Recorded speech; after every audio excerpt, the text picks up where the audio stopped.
अस्सलाम वालेकुम, this is doctor Wasim. मेरे साथ है डाइटिशियन मायरा।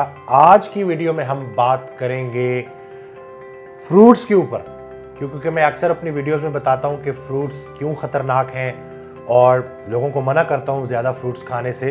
तो आज इंशाल्लाह सबूत के साथ साइंटिफिकली हम एक्सप्लेन करेंगे कि जो आजकल के फ्रूट्स जो जेनेटिकली मॉडिफाइड हैं ये क्यों ख़तरनाक हैं। तो डाइटिशियन मायरा, आप हमें ये बताएं कि ये जो हम फ्रूट्स रिस्ट्रिक्ट करवाते हैं डायबिटिक पेशेंट्स को या यूरिक एसिड के पेशेंट्स को, तो ये हम क्यों करते हैं और ये बॉडी के अंदर जाके कहाँ मेटाबोलाइज होता है? देखिए, फ्रूट्स की जब हम बात कर रहे हैं ना, तो मेनली हम फोकस कर रहे हैं फ्रुक्टोज पे। उसमें शुगर्स तो हैं ही, ठीक है ना, वो फ्रुक्टोज की फॉर्म में। तो उसकी जो मेटाबॉलिज्म है वो शुरू होती है लिवर से। तो लिवर में जब जाएगा तो उसमें सबसे पहले जो उसका रोल है वो ये कि वो एनर्जी तो दे रहा है, लेकिन उसके साथ साथ वो यूरिक एसिड भी बना रहा है और साथ में ट्राइग्लिसराइड्स भी बना रहा है। लेकिन हम जब फ्रूट्स खा रहे होते हैं तो हम कंट्रोल नहीं करते हो, और ये वाला जो प्रोसेस है ना, इसका कोई इनहिबिटरी मैकेनिज्म नहीं है, यानी है कि इसकी कोई रेगुलेशन नहीं है, तो वो पुअरली रेगुलेटेड है। हाँ जी, यानी कि फ्रुक्टोज की जो ट्राइग्लिसराइड्स में कन्वर्जन है वो बड़ी तेजी से होती है और उसकी कोई प्रॉपर ब्रेक्स नहीं होती। ग्लूकोज पे फिर भी रेगुलेशन बेहतर है, लेकिन जो फ्रुक्टोज है वो बड़े तेजी से ट्राइग्लिसराइड्स में कन्वर्ट होता है। ऐसे ही है, बिल्कुल ऐसे ही है। और यूरिक एसिड भी बढ़ाता है। हाँ जी, फिर उसके ऊपर जो सोने पे सुहागा ये होता है कि उस पे जब उसके अलावा जब हम डाइट में ग्लूकोज के सोर्सेज या कार्ब्स के सोर्सेज ले रहे होते हैं, तो वो एक पाथवे ऐसा एक्टिवेट हो जाता है जो कि ग्लूकोज को भी फ्रुक्टोज में कन्वर्ट कर रहा होता है, और उसकी वजह से और ज़्यादा यूरिक एसिड, पोलियोल पाथवे। हाँ जी, पोलियोल पाथवे। तो उसकी वजह से यूरिक एसिड ज़्यादा रेज हो जाएगा, और ट्राइग्लिसराइड्स, उसका लिंक फिर डायबिटीज़ के साथ है, स्ट्रोक के साथ है, कार्डियोवैस्कुलर डिजीज़ है, हाइपरटेंशन है, फिर गाउट के अटैक्स हो सकते हैं। यानी कि इसमें समझने वाली बात यह है कि एक तो हम फ्रूट्स खा रहे हैं, फ्रुक्टोज उससे आ रहा है। फ्रुक्टोज फ्रूट्स के अंदर मौजूद चीनी का नाम है, और वो लिवर पे जा रहा है, और लिवर पे वो ट्राइग्लिसराइड्स में और यूरिक एसिड में कन्वर्ट हो रहा है। इंसुलिन रेजिस्टेंस बढ़ रही है, और जैसे जैसे इंसुलिन रेजिस्टेंस बढ़ रही है तो जो ग्लूकोज की कन्वर्जन है ना फ्रुक्टोज में, वो भी बढ़ रही है। तो आप खुद इमेजिन करें कि कितना ज़्यादा फ्रुक्टोज है जो कि आपकी बॉडी को बर्दाश्त करना पड़ रहा है। एक तो आप फ्रूट्स की शक्ल में खा रहे हैं, इनटेक कर रहे हैं, और बॉडी के अंदर भी कन्वर्जन बढ़ रही है। और फिर हम एक भी नहीं ना खा रहे होते, हम उसका असल में फ्रुक्टोज का एक रोल ये भी होता है कि वो लेप्टिन की रेजिस्टेंस कराता है, जिसकी वजह से हमें सेटिस्फेक्शन नहीं होती जब हम कोई एक फ्रूट भी खाएं।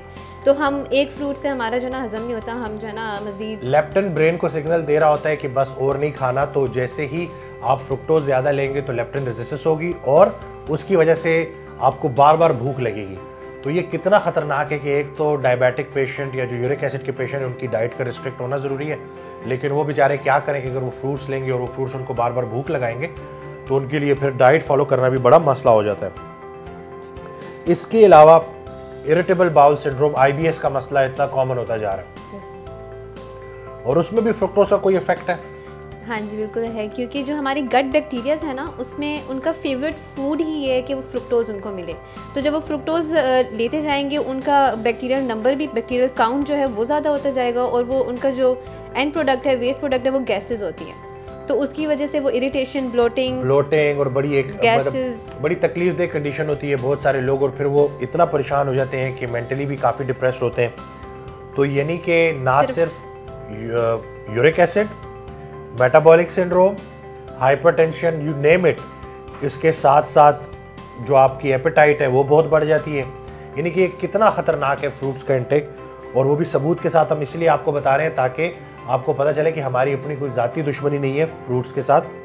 फ्रूट्स आपकी बॉडी में जाके जो प्रॉब्लम्स करते हैं उसको हम हाईलाइट कर रहे हैं। हाँ, मतलब स्पेसिफिकली फ्रूट्स की बात नहीं करें, फ्रुक्टोज कंटेंट, अगर हम चीनी की भी बात करें ना, तो उसमें एक ग्लूकोज का यूनिट है और एक फ्रुक्टोज है। तो मतलब ये कि 50% आपको फ्रुक्टोज भी मिल रहा है और 50% सुक्रोज की बात कर लें, हाई फ्रुक्टोज कॉर्न सिरप की बात कर रहे हैं, फ्रूट्स की बात कर रहे हैं, हर वो चीज़ जिससे फ्रुक्टोज आना है वो आपके लिए ख़तरनाक है।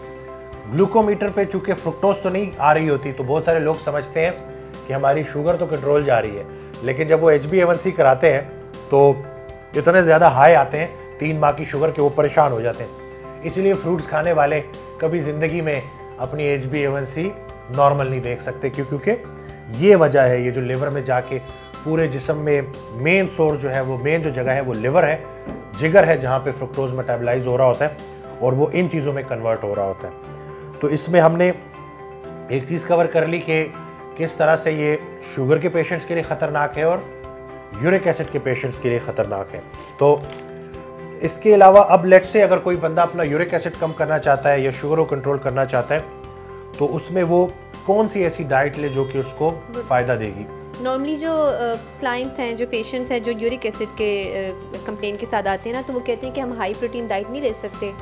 तो वो आप बताएं सर, क्यों नहीं ले सकते? अच्छा, हाई प्रोटीन, देखिए हम प्यूरिन को देख रहे होते हैं कि ये जो प्रोटीन के ज़रिए जो प्यूरिन जा रही है ना, जैसे बीफ हो गया इसके ज़रिए, लेकिन 5 गुना जो 5 टाइम जो आपका यूरिक एसिड जो बन रहा होता है वो प्यूरिन उससे बन रहा होता है जो अंदर बन रही होती है फ्रूट्स की इनटेक की वजह से। दोबारा हम वहीं पे आ जाते हैं, लिवर पे जो फ्रुक्टोज मेटाबॉलिज्म है वो कन्वर्जन कर रहा होता है प्यूरिन की तरफ, और प्यूरिन फिर आगे जाके यूरिक एसिड बना रही होती है।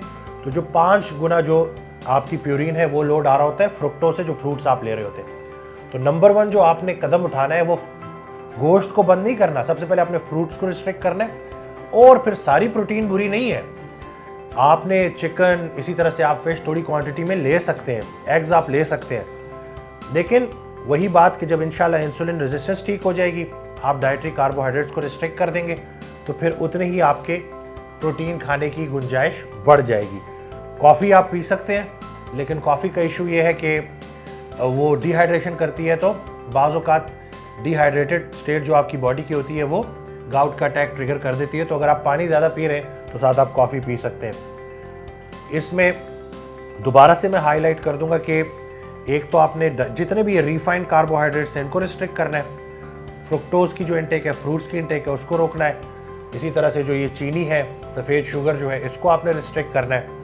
ये मेन चीज़ें हैं जिन पे आपने फोकस करना है। इंसुलिन रेजिस्टेंस को आपने नीचे लेके आना है, जब ये नीचे आ जाएगी तो आहिस्ता आहिस्ता आपका यूरिक एसिड भी कंट्रोल हो जाएगा। इसके अलावा जो मेडिसिन है, अगर तो बहुत हाई हुआ है तो हस्बेंड आप ले सकती हैं, लेकिन यहाँ फिर मैं बात कर दूं कि ये एक मेटाबॉलिक बीमारी है। आपने ये देखना है इन्फ्लेमेशन है, ये बन कहाँ से रही है, ये सोजिश बढ़ कहाँ से रही है, और सोजिश कहाँ से बढ़ रही है? रिफाइंड कार्बोहाइड्रेट से, और जो ओमेगा 6 फैटी एसिड्स होते हैं, सीड ऑयल, उनके इंटेक।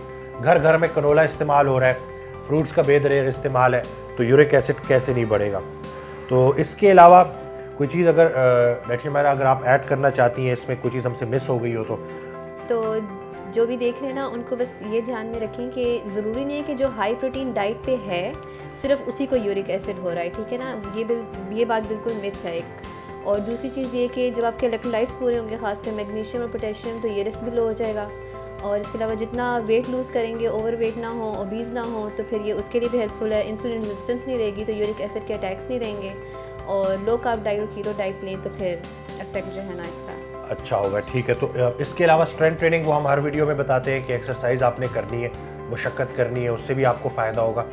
तो जो भी शुगर के पेशेंट हैं या यूरिक एसिड का जिनको प्रॉब्लम है उनके लिए ये वीडियो थी, और इसमें हमने साइंटिफिकली आपको एक्सप्लेन किया है कि क्यों हम फ्रूट्स के या फ्रुक्टोज के ख़िलाफ़ हैं, और उसकी वजह यही है कि वो आपकी सेहत के लिए अच्छे नहीं है। आई होप कि इस वीडियो से आपको फ़ायदा होगा। मुझे और मेरी टीम को दुआओं में याद रखिएगा। जल्द ही नई वीडियो के साथ आपकी खिदमत में हाजिर होंगे। तब तक के लिए हमें इजाज़त है, अपना बहुत ख्याल रखिएगा। अल्लाह हाफ़िज़।